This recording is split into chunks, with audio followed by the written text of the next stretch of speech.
mineração de criptomoeda, e SIC desmantelou hoje em Luanda um estaleiro de manutenção de equipamentos que funcionava no município de Viana. Minha Agricultura, Meu Sustento, o projeto foi lançado no município de Lutembo, província do Mochico.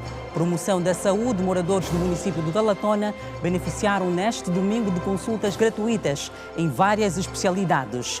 Culto de Ação de Graças marca celebrações dos 48 anos do Conselho de Igrejas Cristãs em Angola. Internado desde o dia 14 de fevereiro, estado de saúde do Papa Francisco continua crítico. Domingo Notícias, edição de 23 de fevereiro de 2025. Bem-vindos à informação.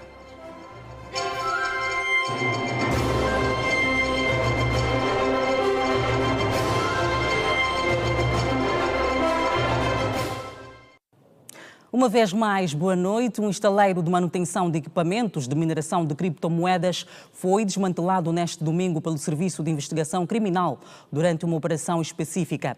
O referido estaleiro funcionava no município de Viana, aqui em Luanda.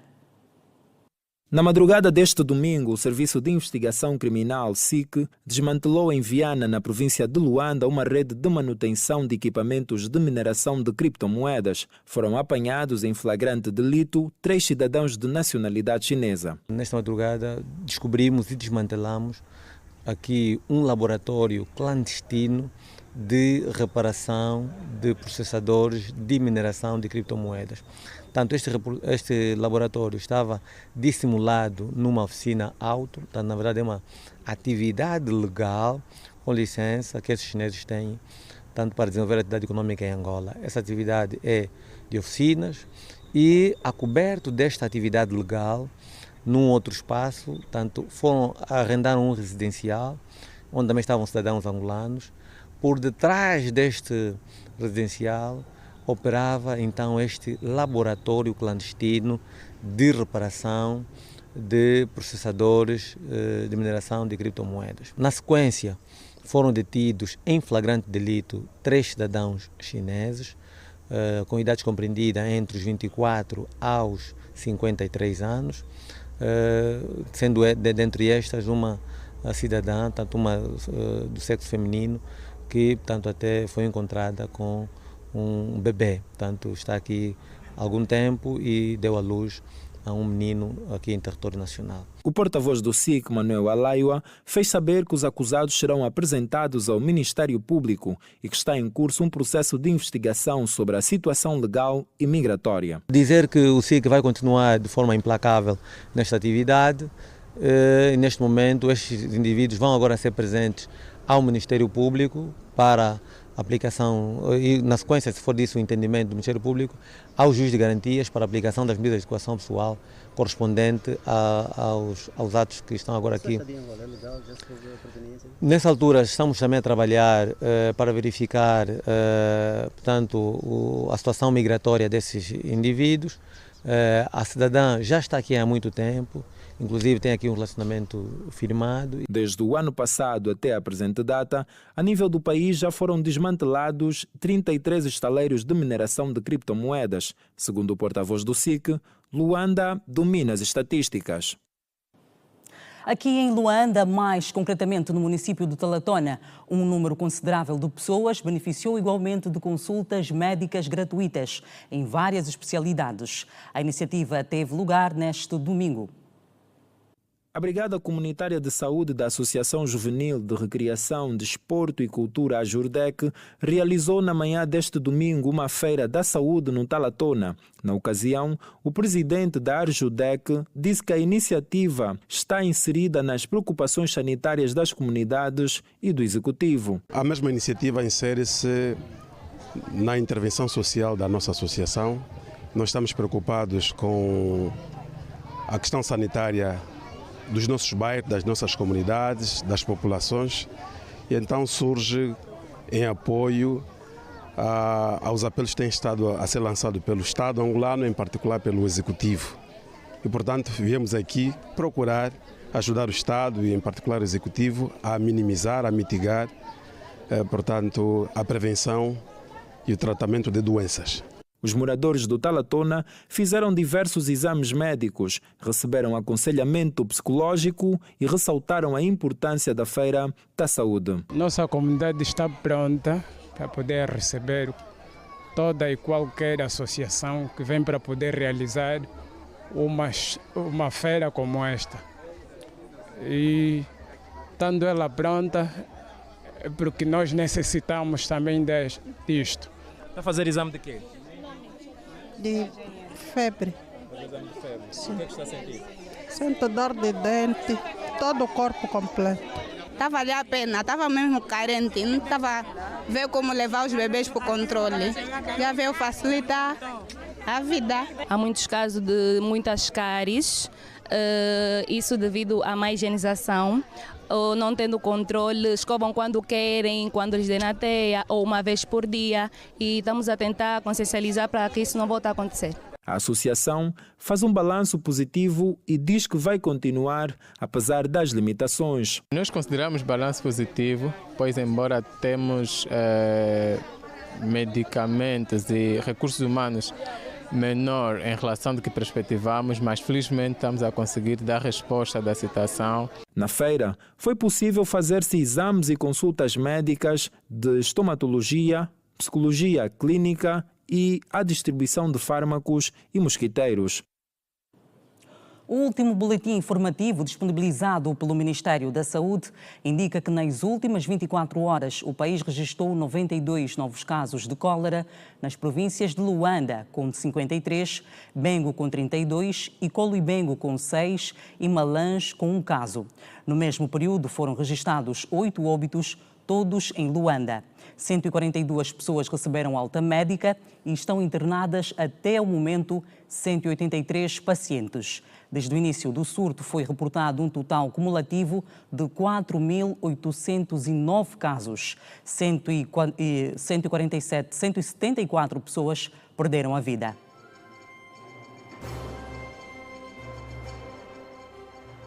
Seguimos para a província do Mochico, onde foi lançado neste sábado, na comuna do Luvuie, município do Lutembo, o projeto Minha Agricultura, Meu Sustento.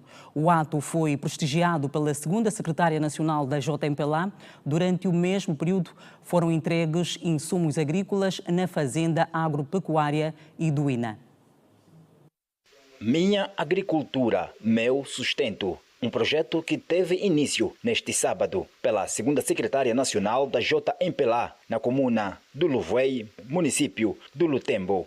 Durante a abertura, foram entregues insumos agrícolas na Fazenda Agropecuária Iduína. Primeiro, queríamos aqui agradecer a iniciativa do Secretariado Provincial da JMPLA por ter lançado essa campanha Minha Agricultura e Meu Sustento. Estamos muito agradecidos e isso mostra que a juventude está preocupada com o desenvolvimento sustentável do nosso país e, em particular, desta província do Mochico. E temos a certeza e queremos que, com esses tipos de iniciativa, nós vamos conseguir desenvolver, tanto faz do ponto de vista econômico como social. O sentimento é bastante satisfatório. E felicitar e encorajar os nossos jovens que estão aqui a produzir e dizer que nós temos, sim, terras aráveis para a agricultura. A prova é esta, a nossa mandioca. A satisfação é evidente por parte do fazendeiro contemplado, que recebeu kits de incentivo à produção agrícola na região. Como agricultor, eu acho que seja um projeto bom, um projeto que visa a incentivar mais jovens a produzir. Mas que essa iniciativa da JMPLA, uma organização juvenil, que não pode parar por aqui, com esse projeto, cria mecanismos, se calhar, de financiamento, se calhar, advogar aqueles que têm empresas multinacionais, poder também investir nessa área, nesse setor. Hoje a agricultura acaba por ser a base da nossa vida. Por sua vez, a segunda secretária nacional da JMPLA, Decremilda Sachula, afirma que a iniciativa visa motivar a juventude a investir na produção agrícola como forma de combater a fome e a pobreza. Queremos acreditar com empenho e dedicação de cada jovem a apostar na agricultura. Temos a certeza que vamos mitigar a fome no nosso país. J. Mpela dá início ao projeto Minha Agricultura, Meu Sustento, na província do Mochico. Mais de 300 idosos na província de Benguela foram neste sábado beneficiados com consultas gratuitas de optometria e oftalmologia e ainda oferta de óculos. A iniciativa é da Cristal Ótica em parceria com a Associação Vida Angola e o Centro Oftalmológico de Benguela. Agora vamos lá ver. Ficou melhor? Agora estou bem. Aí, O dia para estes idosos foi vivido de forma diferente.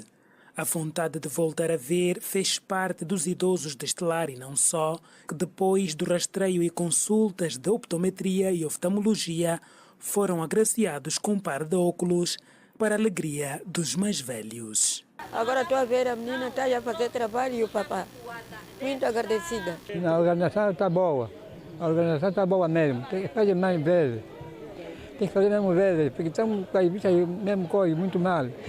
Mas agora estou me sentindo mesmo bem. Mas estou sentindo mesmo bem. Está olhando mesmo bem. Como é que via antes?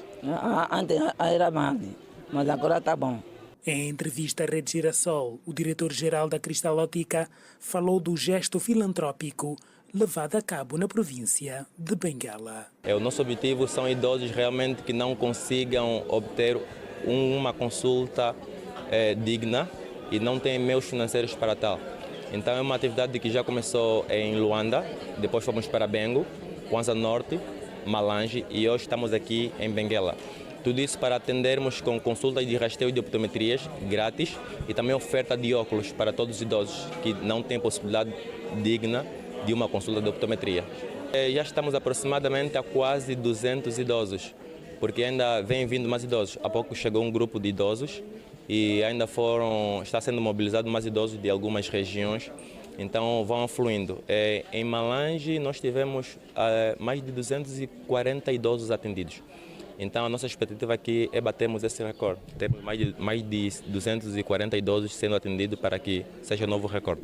A Associação Vida Angola, que também juntou-se à iniciativa solidária, entende ser de grande importância a realização de atividades que visam criar ambientes especiais aos idosos. Sabemos que os nossos mais velhos, muitos deles até têm alguma força para vender ou ir à lavra, mas por falta da saúde visual, têm dificuldades de enxergar. Que hoje jovens, amanhã seremos também idosos.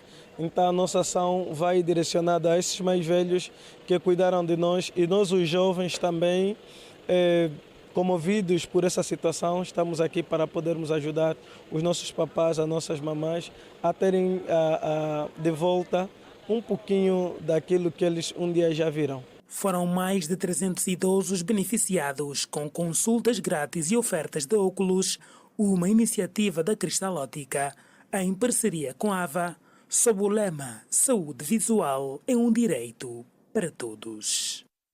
Vai ser lançado este mês o concurso público para a conclusão da centralidade KK 5800. A urbanização será beneficiada com um investimento de 70 milhões de euros para a construção das suas infraestruturas externas, conforme disposto no despacho presidencial número 54/25 de 6 de fevereiro. Integrada ao património do Estado, como resultado do processo de recuperação de ativos, a urbanização KK 5800 é gerida pelo Instituto Nacional de Habitação, que prevê expandir o projeto para 10.800 habitações, reabilitar os imóveis inacabados e integrar o projeto habitacional às urbanizações adjacentes à cidade do Quilamba e KK 5000. Ao Ministério das Obras Públicas, Urbanismo e Habitação foi delegada a competência para a prática dos atos decisórios e de aprovação tutelar no âmbito do procedimento de contratação simplificada, incluindo a celebração e assinatura de contrato. Sua Excelência Presidente da República, para termos um serviço normal, de funcionamento normal, autorizou, com recursos públicos, a construção das infraestruturas externas, que têm a responsabilidade de trazer a energia elétrica até a porta de cada quadra, a água até a porta de cada quadra, o serviço de esgoto até a porta da quadra e o escoamento das águas pluviais. Então, o que nós temos agora é um decreto presidencial que autoriza a abertura do concurso público para a contratação das empresas privadas que vão cá operar. Como sabem, num concurso público, o governo vai fazer um anúncio no jornal para as empresas apresentarem candidatura. E as candidaturas vão cingir-se fundamentalmente em 3 pilares. Um pilar é o orçamento da conclusão. As regras de contratação pública recomendam que o governo contrate a proposta mais vantajosa.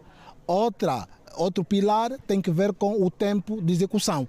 A urbanização KK 5800 conta com 2 despachos presidenciais, sendo um para a conclusão das obras e outro para a construção das suas infraestruturas externas. Dizer que o KK 5800 conta agora com 2 despachos presidenciais, um despacho presidencial que versa sobre a conclusão das habitações, que vocês acabaram de verificar, que estão no nível de acabamento, mas que precisam de facto agregar-se valor para termos elas concluídas, e o Sua Excelência Presidente da República, através do despacho presidencial 01/25 de 7 de janeiro, orientou que a conclusão das habitações nesta urbanização KK 5800, contíguo à urbanização do Quilamba e a urbanização KK 5000 e a urbanização KK 5000 fosse concluída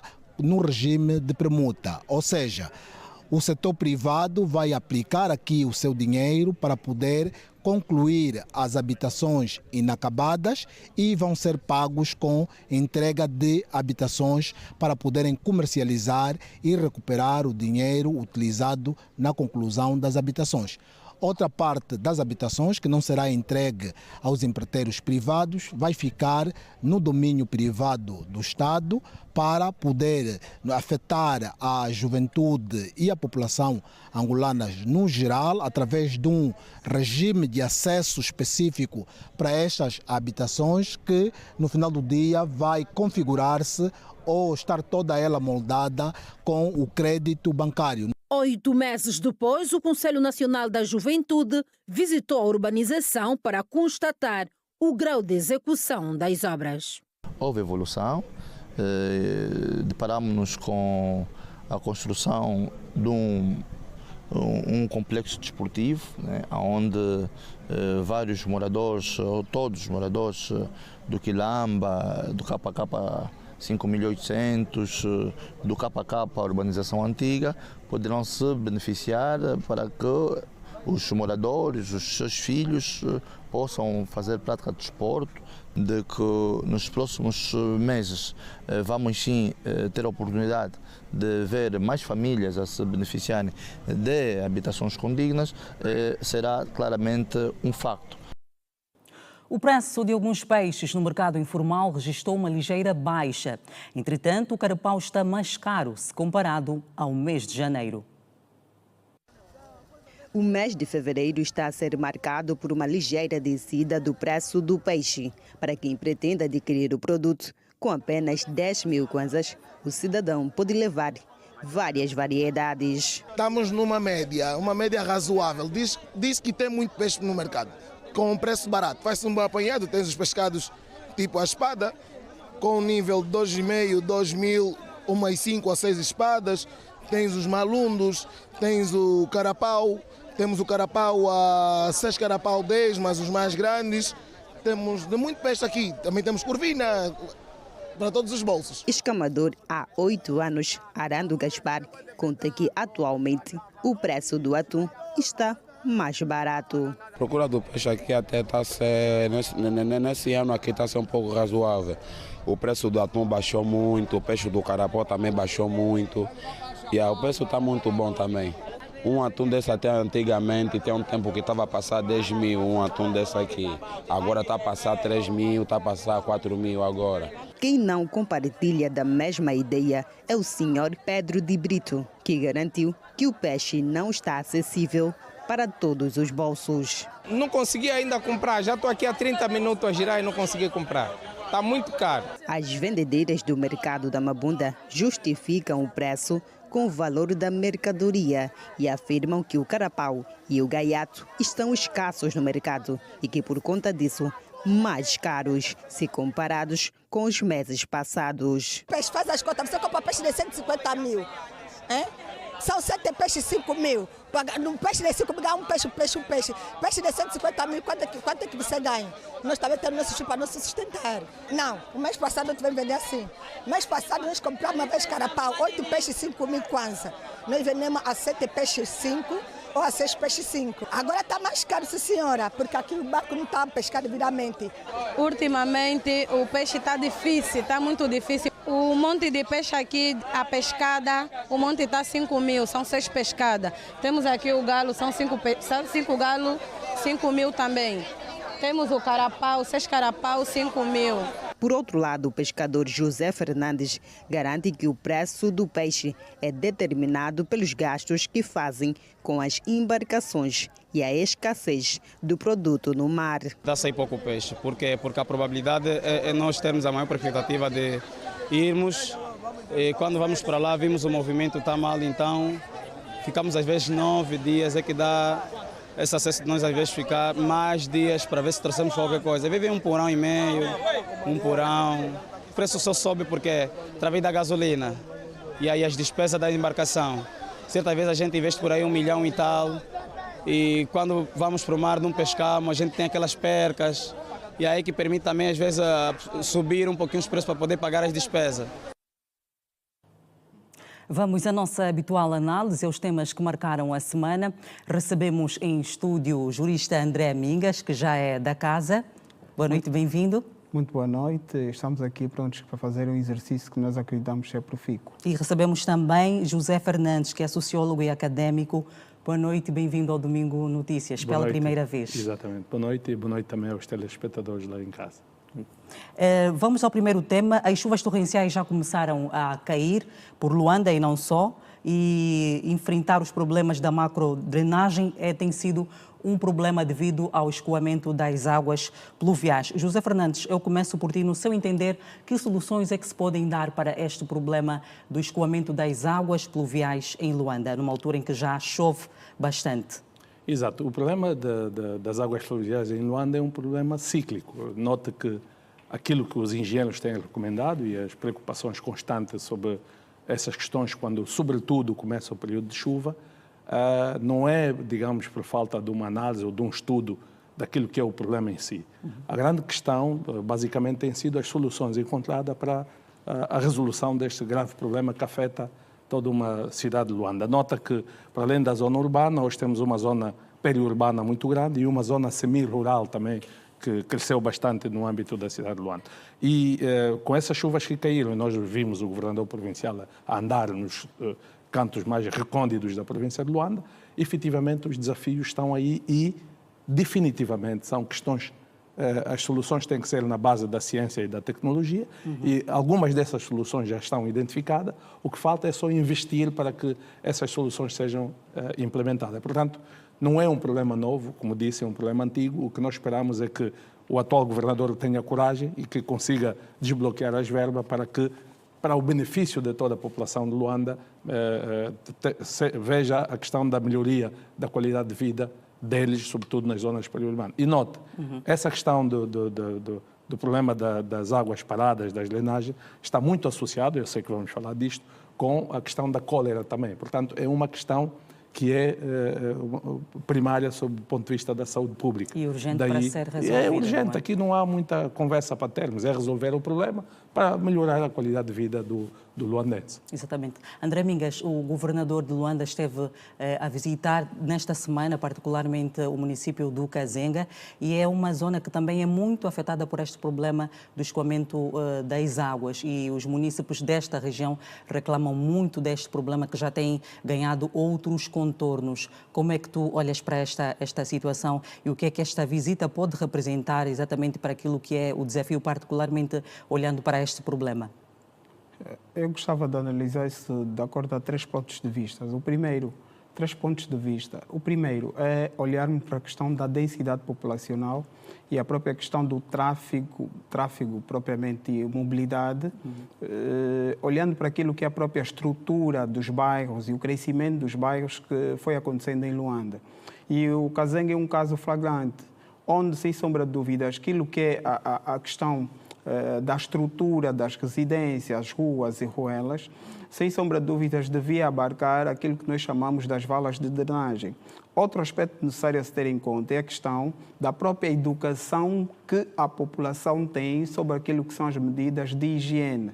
E aqui, essencialmente, eu apresento como uma das formas ou fórmulas para a resolução deste problema seria a questão de que a própria população não deveria colocar lixo nas valas de drenagem. Nós vimos que, embora, e aqui é necessário dizer que são poucas as estradas que são feitas, mas, no entanto, nós vamos vislumbrando que ultimamente está a haver a preocupação de colocar essas valas, que, passado algum tempo, ficam entupidas. Quem entope? A própria população, não é? Não sabendo como usar, como fazê-lo, e aqui estou a falar da fórmula ou da forma de se desfazer do lixo, da própria água, que normalmente quem produz a água e etc., além da chuva, não é? A chuva vem depois, por arresto, mas a própria família em si, ou as famílias em si, produzem aquele chamado lixo doméstico, que devem saber onde depositar, como depositar, e aliás fala-se muito na vaga da dinâmica da própria questão da defesa do meio ambiente, onde cada um de nós pode participar. E ainda bem que a televisão aqui, a TV Girassol, coloca esse tema, que é essencial, logicamente, existe uma responsabilidade do Estado em melhorar naquilo que é a dinâmica, tendo em conta a questão da estrutura ou estruturação dos bairros, criar as chamadas valas de drenagem para poder evacuar as águas até o mar ou aos rios, mas, no entanto, a população por si só, sabendo que existem escassas valas de drenagem, não pode, aquelas que são exíguas, são poucas, no entanto, acabar por entupi-las. O que eu acho que deve haver é uma colaboração estrita entre o Estado e a própria população no âmbito, no sentido, melhor dizendo, de ver então resolver essa questão. E este tema nos leva para já, olhando aqui para a questão da cólera. O país já está a caminhar, hoje já estamos mesmo na tabela dos 4.000 casos e é preocupante, não é? Porque os casos vão aumentando, embora o Ministério da Saúde já tenha colocado as vacinas em curso, mas ainda assim os casos de cólera vão crescendo, sobretudo também essa questão agora com a chegada das chuvas, há uma preocupação maior quanto ao aumento desses casos. José Fernandes. Exato, e tudo isto é um problema interligado. Bom, o Mingas diz da questão da necessidade da participação das famílias e do papel que as famílias devem ter no processo da recolha de lixo, mas temos que reconhecer uma coisa, infelizmente, as infraestruturas de saneamento básico no país são muito frágeis. E numa cidade como Luanda, onde, como disse, a densidade populacional é muito grande, nota que os dados dizem, há 15, 20 anos atrás nós tínhamos 60%, 65% da população nas zonas rurais. Hoje o Instituto Nacional de Estatística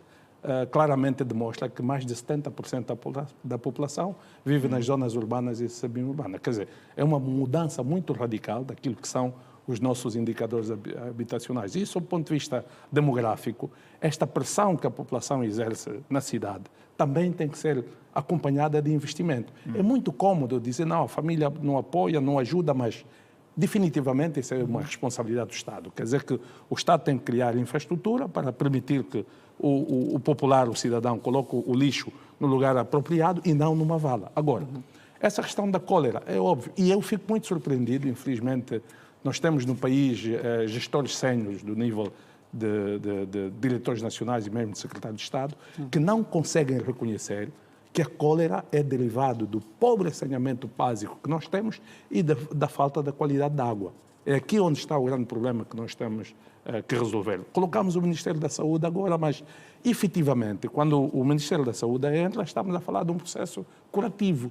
Quando a questão da cólera, e obviamente aquilo que é básico em qualquer sociedade é assim, a questão da cólera é uma questão da prevenção. Prevenção é o quê? É saneamento básico, qualidade da água. Uma sociedade, quando consome água imprópria e quando não tem um saneamento básico apropriado, a consequência é esta. Quando as chuvas vêm, temos uma catástrofe. Quer dizer, 4 mil pessoas neste momento no país, em pleno século XXI, a comemorarmos 50 anos da nossa independência. Com esses indicadores é muito péssimo aquilo que é o desempenho e aquilo que é a nossa resposta para essas questões que é muito pragmática. E nota uma coisa, não é a primeira vez que nós temos o surto de cólera. Quer dizer que temos um processo de lições aprendidas que vem do passado. E as respostas que foram dadas no passado, no último surto de cólera há 4, 5 anos atrás, foram melhores do que essas que estão a ser dadas agora. Há uma tendência de colocarmos o problema no Ministério da Saúde, mas, no meu ponto de vista, não é. O Ministério da Saúde, com vacinação, com curativo, isto é o final da cadeia. Temos que olhar no princípio, que é a questão do saneamento básico, como disse, e, obviamente, a qualidade da água para o consumo das pessoas. André Mingas também pensa desta forma que é necessário aqui unir forças para se controlar esse problema face a este aumento exponencial no número de casos? Existe a questão da prevenção, não é? A prevenção é essencial para aquilo que é a forma de combate, ou a fórmula de combate. É verdade que o problema já está aí e há uma tendência, infelizmente, de nós termos uma forma de reatividade. Mas, na realidade, devíamos antever ou ter uma antevisão daquilo que são os problemas. E muito bem dito pelo Dr. Fernandes, quando diz que tem uma questão bastante importante, que é o facto dessas questões serem cíclicas. E tendo em conta aquilo que é a escassez de alguns serviços básicos que deviam estar aí, sem sombra de dúvidas, faz com que determinadas doenças sejam prognosticadas facilmente. Agora, é verdade que é chamado agora o Ministério da Saúde para, no entanto, fazer cobre. Mas o essencial é curar a doença, mas prevenir para que não hajam outros doentes dessa agora epidemia, não é? Estamos a falar de um rácio de mais de 4.107 pessoas com a doença. E aí existe a necessidade, e temos de averiguar, da forma de propagação da doença. Ora, não estancado o principal problema, que é a questão da qualidade da água e a própria questão que já tivemos a falar do saneamento básico, será que, na realidade, vamos conseguir estancar? Outra nota importante é o que o Dr. Fernandes traz, que a capacidade ou a forma de reatividade, comparada aos outros ciclos, nesta época está a ser débil, vamos considerar assim, na perspectiva de que é inserido o Ministério da Saúde. Mas, na realidade, chamo a atenção novamente que há a necessidade de haver uma task force, ou seja, um esforço conjunto entre o Ministério da Energia e Águas, o próprio Ministério das Obras Públicas e depois vem o Ministério da Saúde, não é? Porque deve, sem sombra de dúvidas, atender àqueles que são os casos mais urgentes para sanar ou proteger o bem mais essencial que é a vida. Mas a verdade é que devemos ir à origem do problema, estancá-lo e só depois, então, atacar a doença como tal. Muito obrigada. Já vamos voltar a olhar aqui para os temas que marcam a atualidade, mas por enquanto avançamos para outras notas. O Presidente da República, João Lourenço, felicitou por mensagem o Imperador Naruhito, o povo japonês, pelo Dia Nacional do Japão, assinalado recentemente, cujo conteúdo passamos a citar.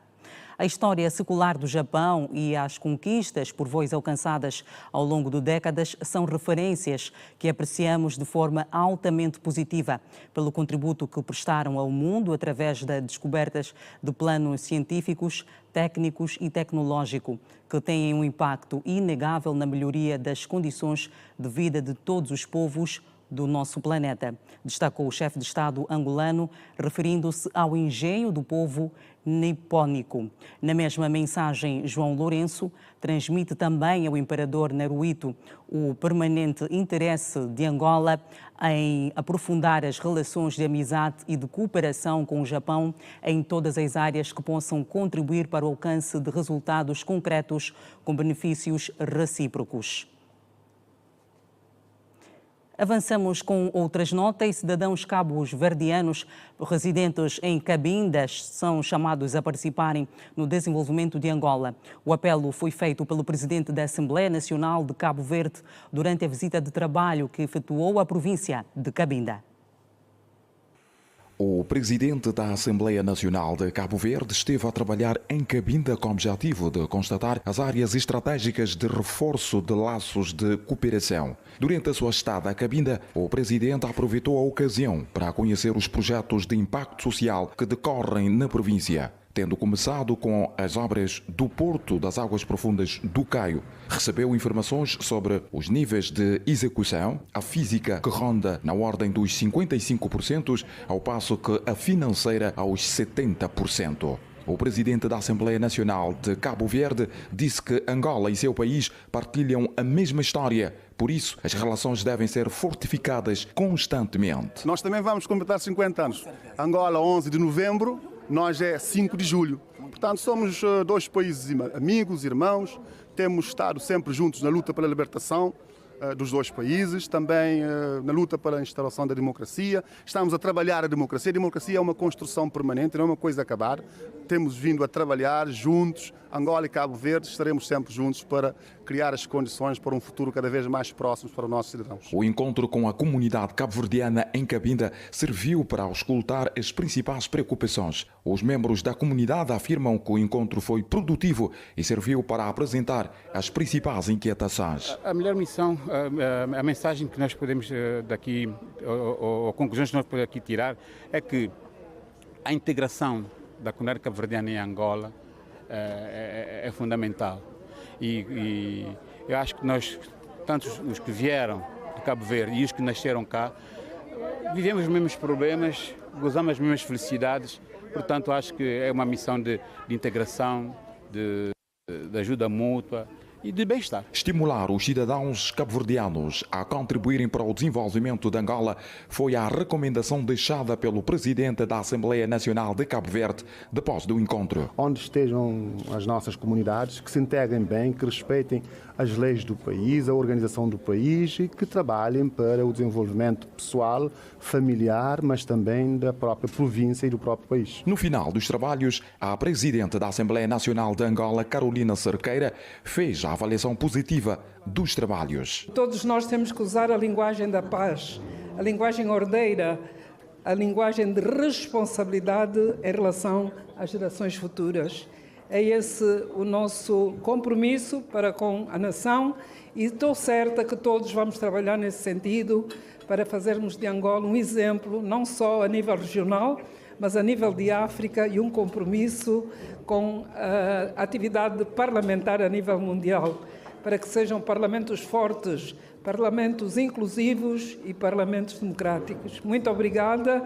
Espero que os colegas de Cabo Verde levem esta mensagem da diversidade, da unidade e do esforço comum dos nossos deputados para engrandecer a grande nação angolana. As relações de cooperação entre Angola e Cabo Verde vão continuar, de acordo com as palavras dos presidentes, quer da Assembleia Nacional de Angola e de Cabo Verde.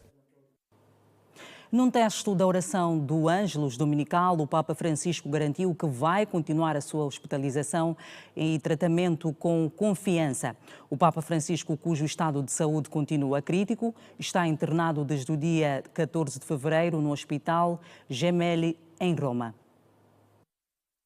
O Papa Francisco, hospitalizado com pneumonia e cujo estado de saúde continua crítico, garantiu hoje que vai continuar a sua hospitalização e tratamento com confiança. Disse no texto da oração: pela minha parte, continuo com confiança na minha hospitalização, seguindo os tratamentos necessários, e o repouso também faz parte da terapia, escreveu no texto dirigido nos últimos dias. Agradeço aos médicos e ao pessoal médico deste hospital pelos cuidados que me estão a dispensar e pela dedicação com que realizam o seu serviço entre os doentes.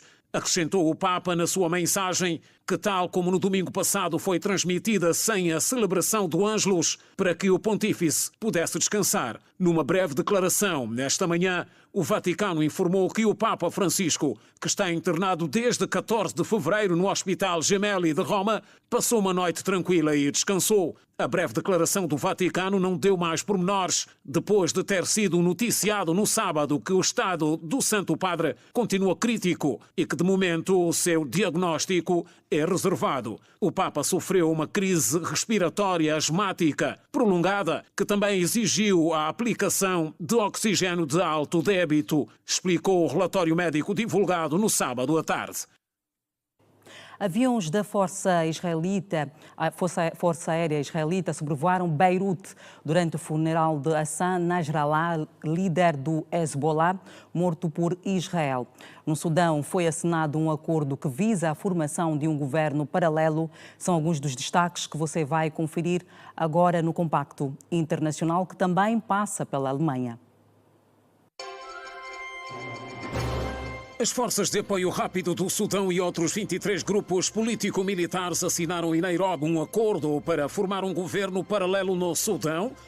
Na carta política da chamada Aliança Fundadora do Sudão, os grupos paramilitares e políticos acordam princípios e fundamentos para a construção de um novo Sudão, que seja um Estado secular e democrático, baseado no princípio de unidade voluntária e descentralizado, abrindo o caminho à autodeterminação dessas zonas.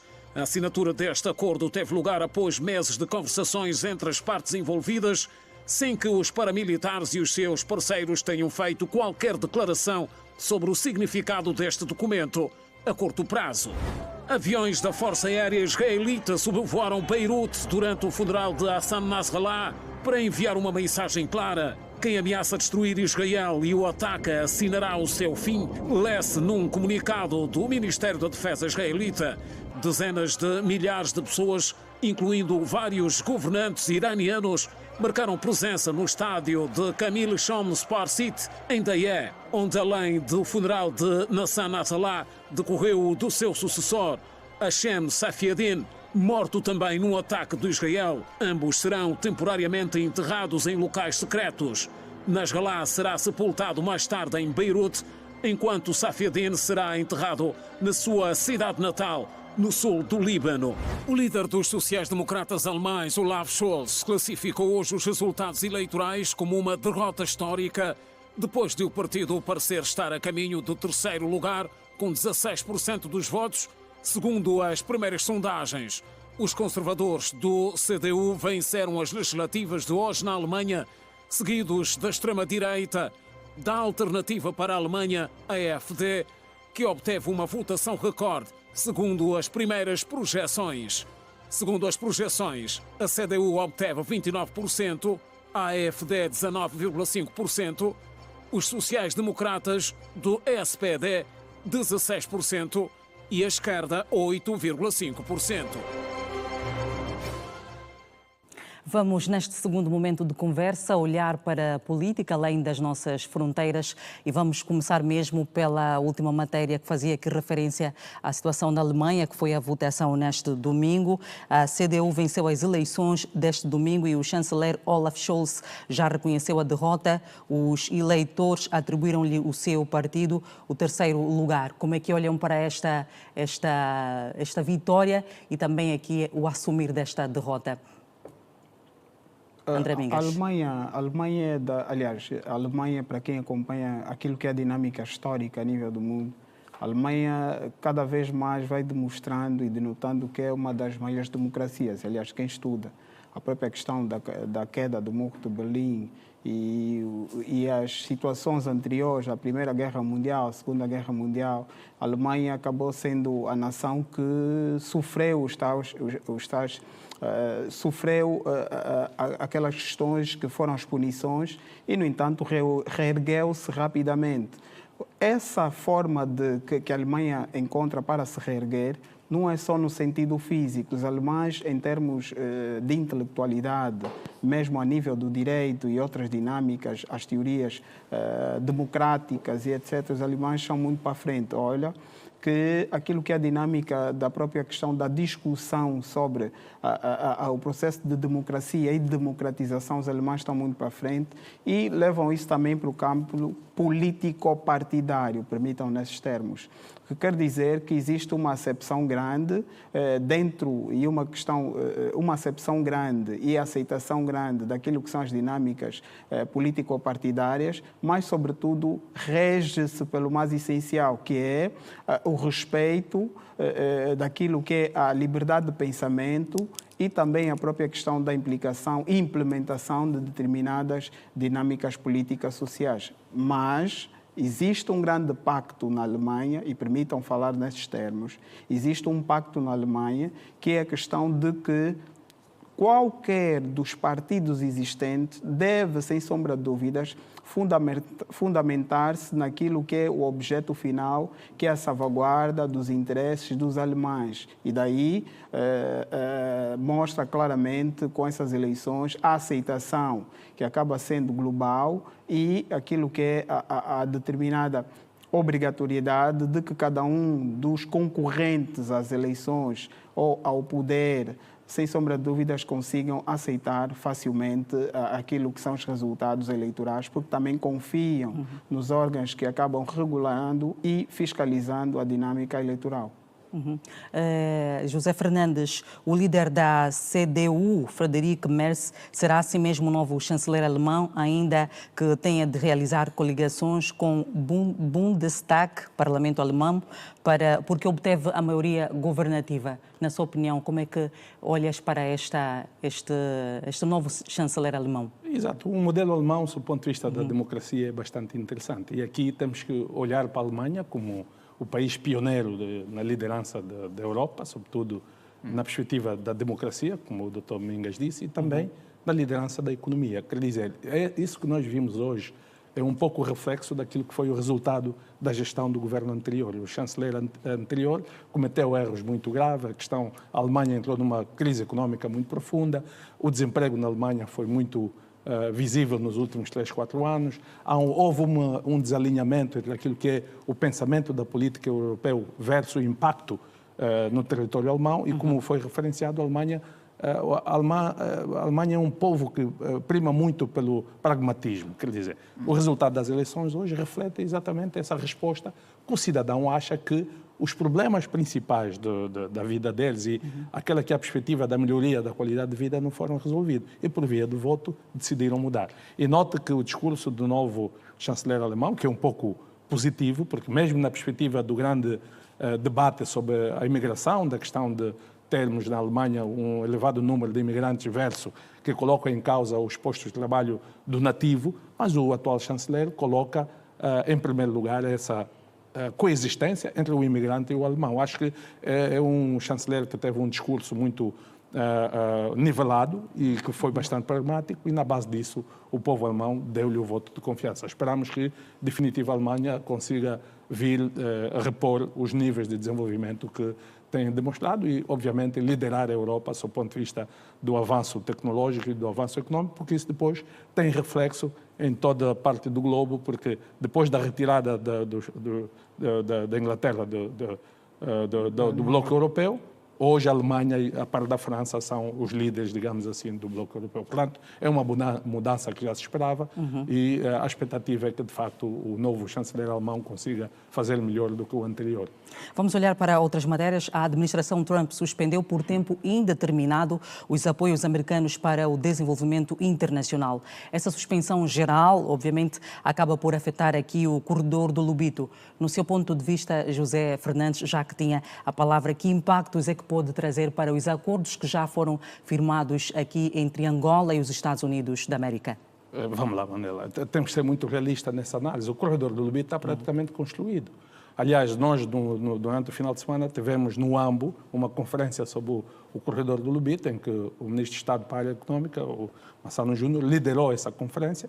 E aquilo que ouvimos dos funcionários séniores do Porto do Lubito e da AGT, dizem que, neste momento, até mais do que a expectativa inicial, os minérios já estão a sair da República Democrática do Congo, mais de 60 toneladas foram transportadas utilizando o corredor do Lubito, e mais do que isso, matérias-primas, ou seja, reagentes que são utilizados para a exploração de minérios do Congo, também já transitaram ao longo do corredor do Lubito. Quer dizer, hoje, com o investimento americano ou sem o investimento americano, o corredor do Lubito é uma realidade. Agora, obviamente, nós, enquanto nação, e tendo em conta o interesse que o corredor do Lubito tem para o contexto africano, os países africanos, Angola, Zâmbia e RDC, devem sentar.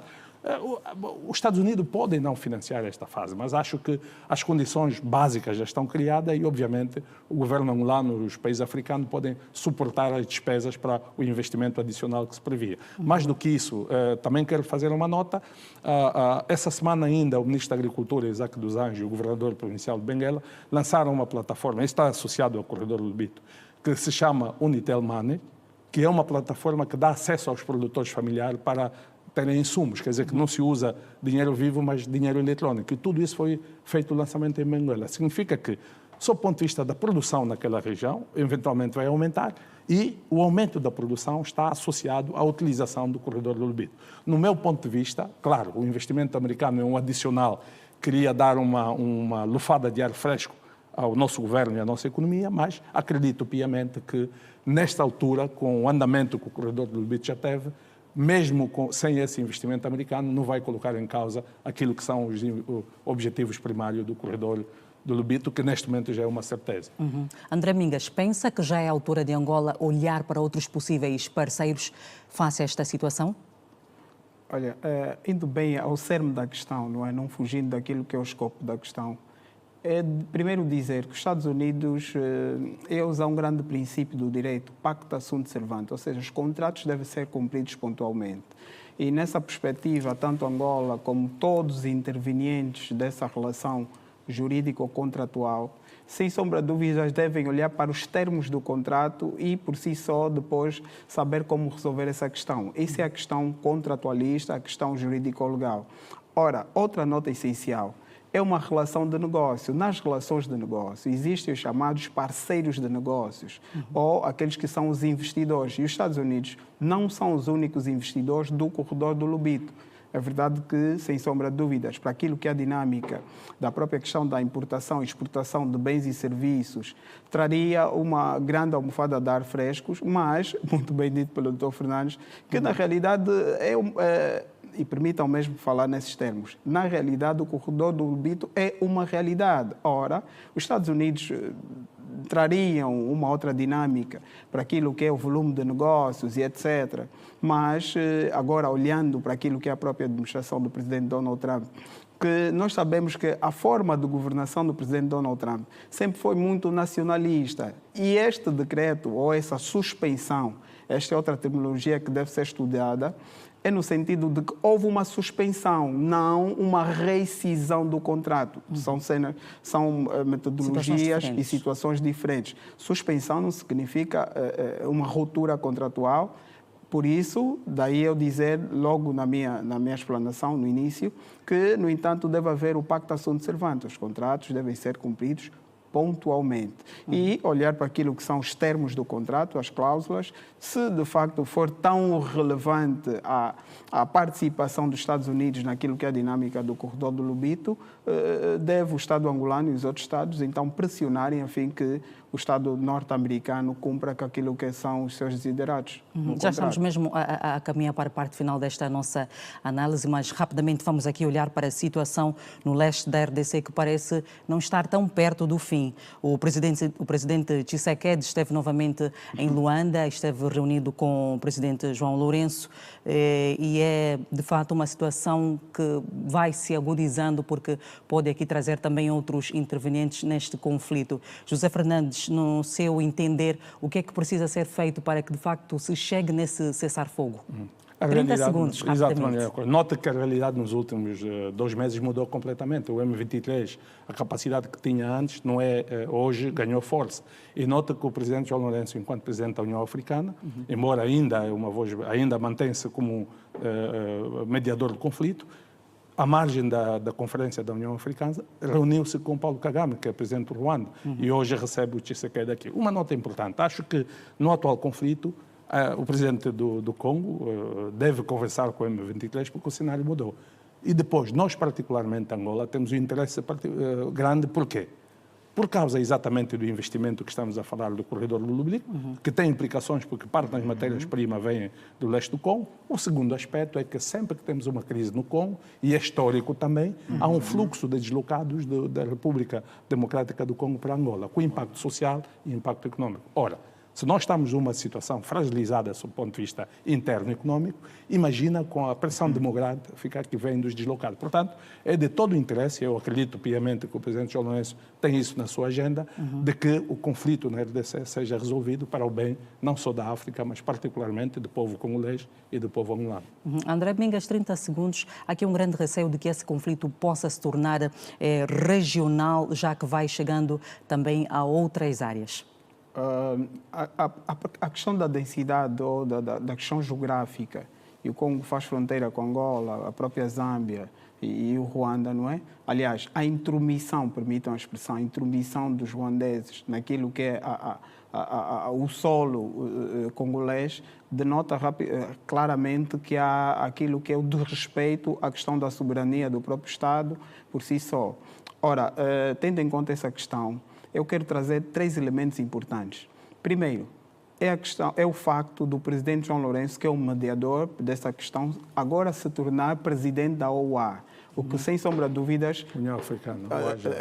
Obrigado, doutor. OUA, União Africana. OUA, melhor dizendo, OUA. União Africana, que sem sombra de dúvidas dá mais uma qualidade àquele que é o mediador dessa situação e sem sombra de dúvidas atribui mais ferramentas, mais mecanismos de persuasão e dissuasão ao próprio M23, que sem sombra de dúvidas esperemos que se consiga então resolver rapidamente essa questão. Muito obrigada aos dois por terem estado conosco e contamos com as vossas presenças em outras ocasiões. Obrigado, é sempre um prazer estar aqui. Boa noite aos telespectadores. Boa noite. E vamos ao primeiro intervalo. Não perca no próximo bloco as emoções desportivas. Até já.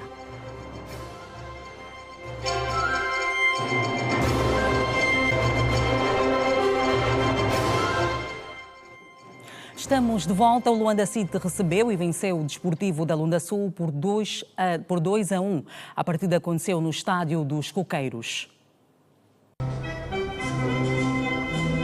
Jogo bastante competitivo entre o Luanda City e o Desportivo da Lunda Sul no estádio dos Coqueiros, com vitória dos citizenses por 2-1. Primeira parte super produtiva, com 3 golos. O primeiro foi da equipa da casa, do avançado Mona, após assistência de Amorzinho. A resposta foi de Crespo, aos 26 minutos, de cabeça. Antes do intervalo, Anderson, com um gesto categórico de chapéu, fez o 2-1, um tento que deu a vitória à equipa da casa.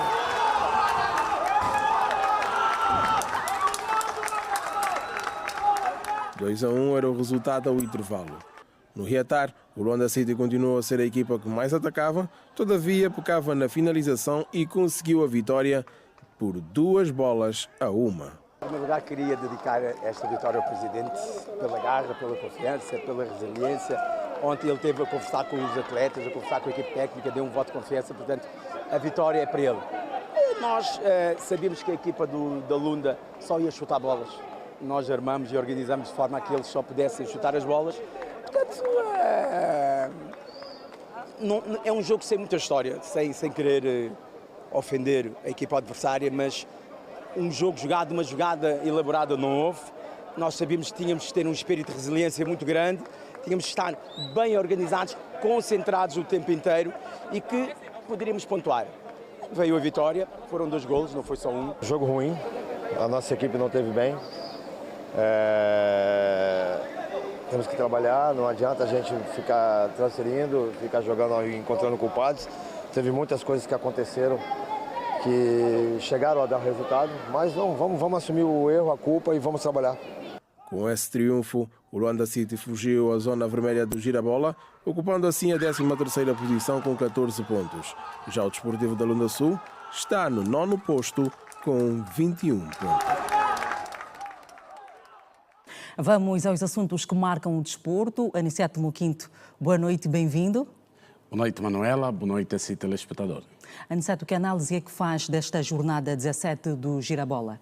Bom, em forma de súmula, dizer que foi uma jornada bastante positiva, onde marcaram-se em 8 jogos 20 golos, uma média de 2,5 golos por cada jogo, o que significa que os ataques acabaram por suplantar as defesas. E quando assim é, temos realmente festa do Girabola. E saltou à vista, de facto, esta última peça que acabamos de acompanhar, a vitória do Luanda City diante do Desportivo da Lunda Sul.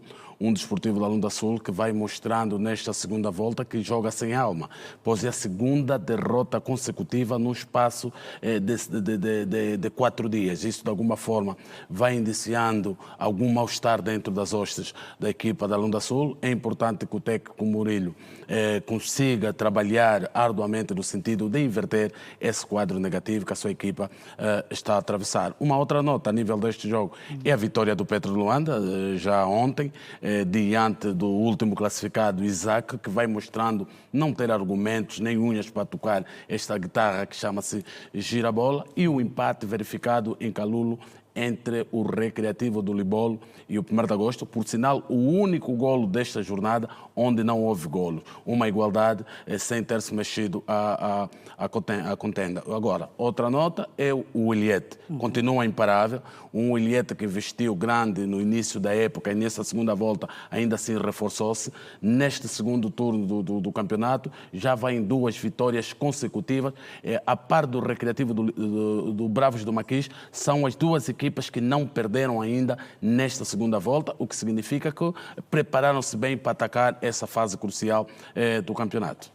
Vamos agora para fora de porta, no futebol internacional, vamos olhar para a Liga Espanhola, a grande corrida do top 3 com o líder Barcelona a vencer mais uma partida. Como é que olha para esta jornada 23? Olha, a jornada 23 produziu muitos bons resultados. As 3 equipas do topo da tabela de classificação continuam a lutar de forma frenética. Foi o Atlético que venceu o primeiro, tentou isolar-se na tabela de classificação, mas logo de seguida o Barcelona também venceu e voltou a saltar a liderança. Hoje, o Real Madrid também, num jogo bastante esperado, conseguiu deixar para trás o Girona por 2-0 e mantém-se então essa luta das 3 melhores equipas daquela competição a lutarem ainda para o título. Aniceto Moquinto, muito obrigada por estes minutos e contamos consigo numa próxima ocasião. Obrigado, Manuela. Boa noite. Boa noite. E continuamos a falar de desporto. A Seleção Nacional de Basquetebol conseguiu mais uma vitória no apuramento ao Afrobasket 2025. Angola venceu a Tunísia por 73-62. Para ver daqui a pouco, por agora fazemos uma curta pausa. Volte connosco, até já.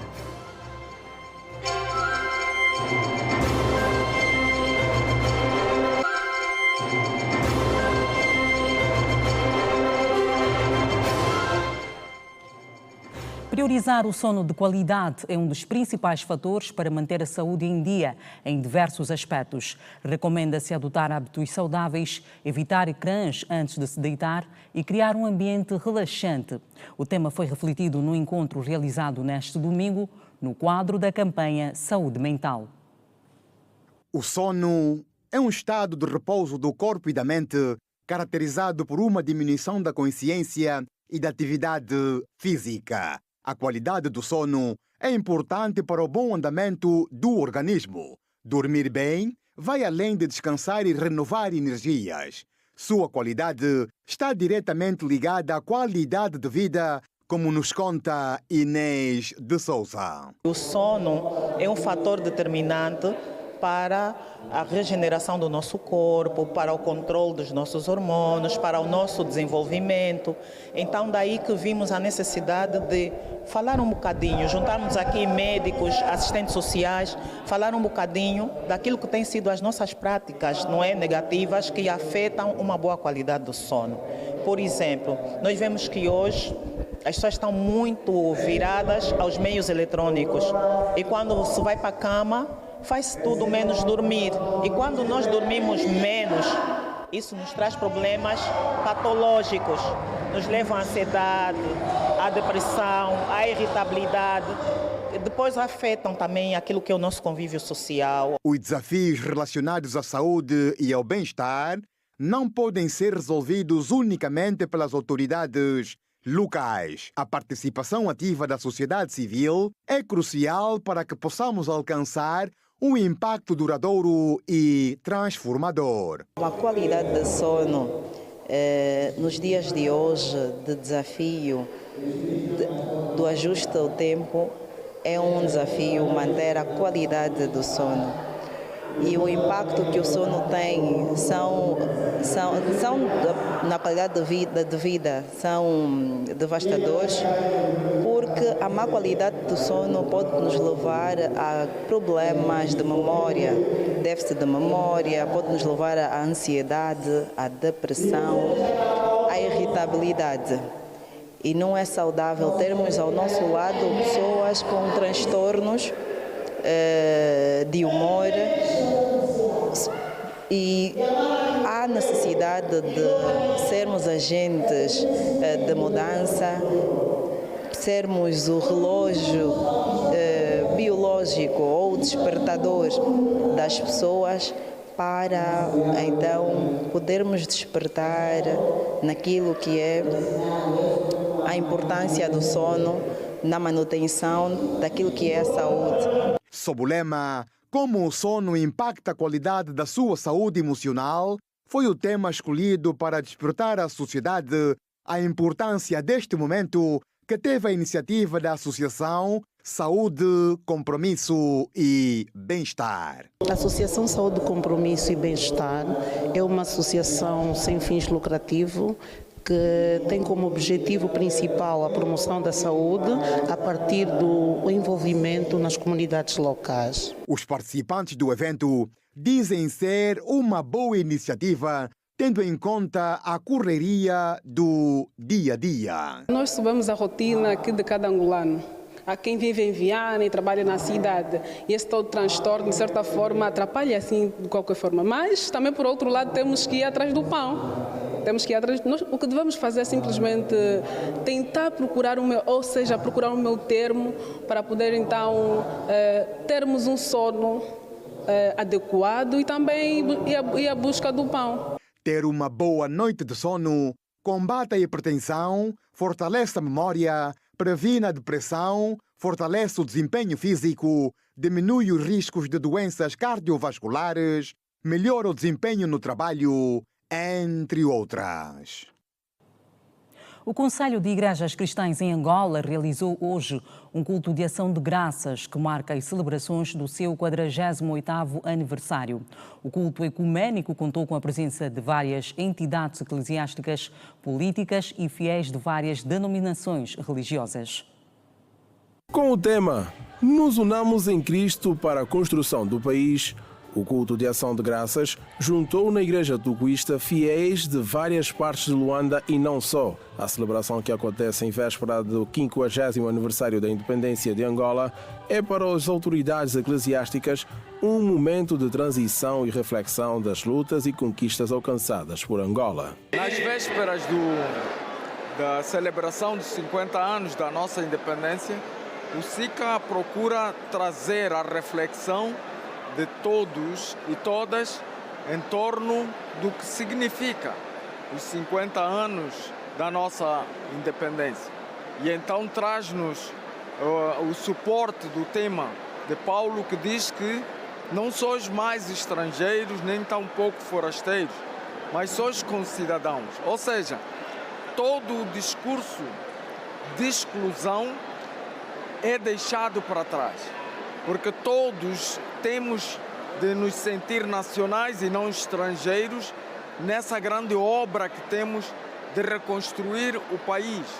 De sorte que, ao vivermos o jubileu dos 50 anos, é importante que todos aqueles filhos e filhas que sempre deram o seu contributo para a causa desta nação se reencontrem. Em 48 anos de trabalho em Angola, os resultados são visíveis a vários níveis. É assim que defende o líder cristão. O SICA tem estado a acompanhar a evolução do crescimento do nosso país. Sabe que o SICA nasceu no pós-independência e então procurou organizar-se porque, como vimos no passado, as denominações tendiam a seguir seus próprios caminhos. Mas, olhando para o grande desafio que é a reconstrução do país, também entendeu que deveria juntar as denominações para então prestar seu contributo à nação junto com as forças do governo e também da sociedade civil. Hoje vimos muitos passos que o SICA deu, principalmente na consolidação da paz no nosso país. Outras autoridades eclesiásticas destacam a promoção dos laços entre as comunidades cristãs. Bíblia Sagrada, livro de Salmos 133, diz-nos o seguinte: "Oh, quão bom e quão suave é que os irmãos vivam em união." Então, este gesto do SICA vai de acordo com o que acabamos de falar. Porque ao enviarem para aqui Sua Reverendíssima, o Bispo Gaspar João Domingos, para nós é motivo de muita satisfação, sobretudo pelo facto de ser um metodista e tendo em conta a relação que remonta desde os anos de 1933 entre os tocuistas, através do menino Simão, quando veio a Luanda para continuar os seus estudos, havia sido acomodado na missão episcopal evangélica de Luanda. Com intervenção direta nas comunidades através de programas no setor social, como a educação e saúde, o órgão tem sido um elemento fundamental no trabalho da moralização cívica e espiritual da sociedade. É o final desta edição de domingo. Já sabe que é um prazer ter sempre o carinho da sua audiência. Já a seguir tem o Inferno em cinema especial na TV Girassol para ver. Boa noite. Fique em paz.